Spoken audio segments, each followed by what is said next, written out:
यति के द्वादशाह कृत्य का वर्णन, स्कंद और वामदेव का कैलाश पर्वत पर जाना तथा सुत जी के द्वारा इस संहिता का उपसंहार। स्कंद जी कहते हैं, वामदेव 12वें दिन प्रातःकाल उठकर श्राद्धकर्ता पुरुष स्नान और नित्य कर्म करके शिव भक्तों, यतियों अथवा शिव के प्रति प्रेम रखने वाले ब्राह्मणों को निमंत्रित करे। मध्याह्न काल में स्नान करके पवित्र हुए उन ब्राह्मणों को बुलाकर भक्ति भाव से विधि पूर्वक भांति भांति के स्वादिष्ट अन्न भोजन कराए।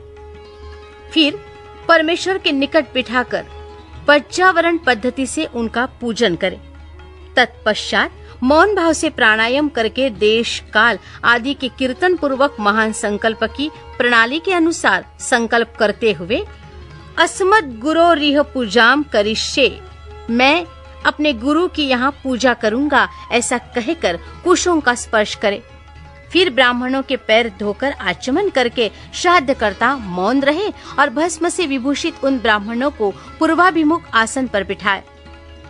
वहाँ सदाशिव आदि के क्रम से उन 8 ब्राह्मणों का बड़े आदर के साथ चिंतन करे, अर्थात उन्हें सदाशिव आदि का स्वरूप माने। मुने अन्य 4 ब्राह्मणों का भी 4 गुरुओं के रूप में चिंतन करे। चारों गुरु ये हैं, गुरु, परम गुरु, परात्पर गुरु और परम श्रेष्ठी गुरु। परमेष्टि गुरु का उनमें उमा सहित महेश्वर की भावना करते हुए चिंतन करे। अपने गुरु का नाम लेकर ध्यान करे। उन सब के लिए इदमासनम ऐसा कहकर पृथक पृथक आसन रखे।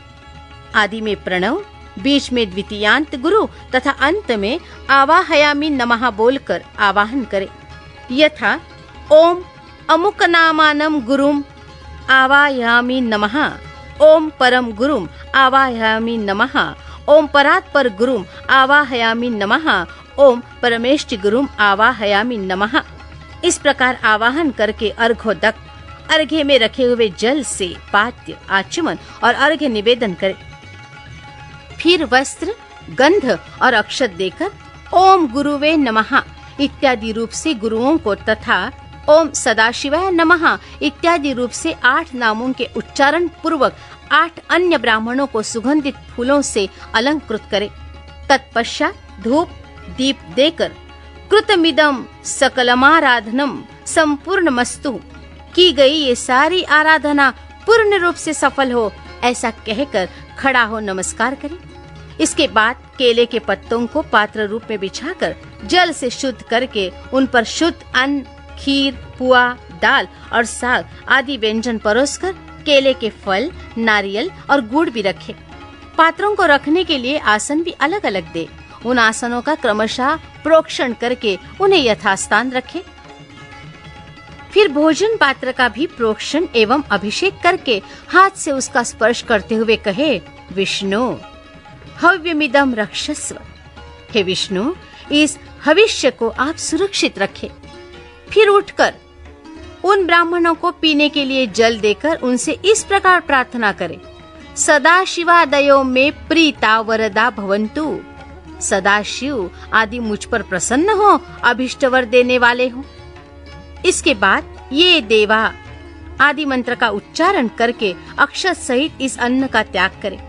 फिर नमस्कार करके उठे और सर्वत्राकृतमस्तु ऐसा कहकर ब्राह्मणों को संतुष्ट करके गणा नाम त्वा इस मंत्र का पहले पाठ करके चारों वेदों के आदि मंत्रों का, रुद्राध्याय का, चमकाध्याय का, रुद्र सूक्त का तथा सद्योजातादि 5 ब्रह्म मंत्रों का पाठ करे। ब्राह्मण भोजन के अंत में भी यथा संभव मंत्र बोले और अक्षत छोड़े। फिर आचमनादि जल दे।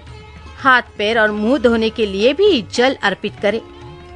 आचमन के पश्चात सब ब्राह्मणों को सुख पूर्वक आसनों पर बिठाकर शुद्ध जल देने के अनंतर मुख शुद्धि के लिए यथोचित कपूर आदि से युक्त तांबुल अर्पित करे।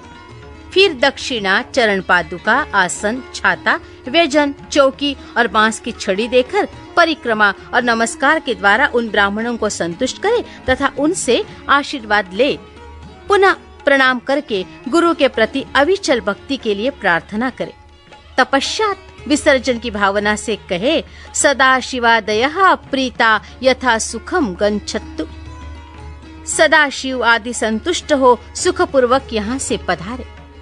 इस प्रकार विदा करके दरवाजे तक उनके पीछे पीछे जाए, फिर उनके रोकने पर आगे न जाकर लौट आए। लौटकर द्वार पर बैठे हुए ब्राह्मणों, बंधुजनों, दीनों और अनाथों के साथ स्वयं भी भोजन करके सुखपूर्वक रहे। ऐसा करने से उसमें कहीं भी विकृति नहीं हो सकती। ये सब सत्य है और बारंबार सत्य है। इस प्रकार प्रतिवर्ष गुरु की उत्तम आराधना करने वाला शिष्य इस लोक में महान भोगों का उपभोग करके अंत में शिवलोक को प्राप्त कर लेता है। मुने, ये साक्षात भगवान शिव का कहा हुआ उत्तम रहस्य है, जो वेदांत के सिद्धांत से निश्चित किया गया है। तुमने मुझसे जो कुछ सुना है उसे विद्वान पुरुष तुम्हारा ही मत कहेंगे। अतः यदि इसी मार्ग से चलकर शिवो हमास्मि, मैं शिव हूँ, इस रूप में आत्मस्वरूप शिव की भावना करता हुआ शिवरूप हो जाता है। सूत जी कहते हैं, इस प्रकार मुनीश्वर वामदेव को उपदेश देकर दिव्य ज्ञान दाता गुरु देवेश्वर कार्तिकेय पिता माता के सर्वदेव वंदित चरणारविंदों का चिंतन करते हुए अनेक शिखरों से आवृत शोभाशाली एवं परम आश्चर्यमय कैलाश शिखर को चले गए। श्रेष्ठ शिष्यों सहित वामदेव भी मयूर वाहन कार्तिकेय को प्रणाम करके शीघ्र ही परम अद्भुत कैलाश शिखर पर जा पहुँचे और महादेव जी के निकट जा उन्होंने उमा सहित महेश्वर के मायानाशक मोक्षदायक चरणों का दर्शन किया। फिर भक्ति भाव से अपना सारा अंग भगवान शिव को समर्पित करके वे शरीर की सुधि भुलाकर उनके निकट दंड की भांति पड़ गए और बारंबार उठ कर नमस्कार करने लगे। तत्पश्चात उन्होंने भांति भांति के स्तोत्र द्वारा, जो वेदों और आगमों के रस से पूर्ण थे, जगदम्बा और पुत्र सहित परमेश्वर शिव का स्तवन किया। इसके बाद देवी पार्वती और महादेव जी के चरणारविंद को अपने मस्तक पर रखकर उनका पूर्ण अनुग्रह प्राप्त करके वे वहीं सुखपूर्वक रहने लगे।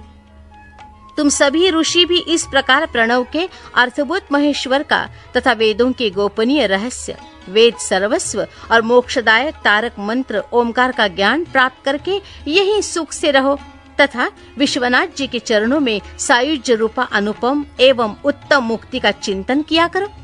अब मैं गुरुदेव की सेवा के लिए बद्रिकाश्रम तीर्थ को जाऊंगा। तुम्हें फिर मेरे साथ संभाषण का एवं सत्संग का अवसर प्राप्त हो।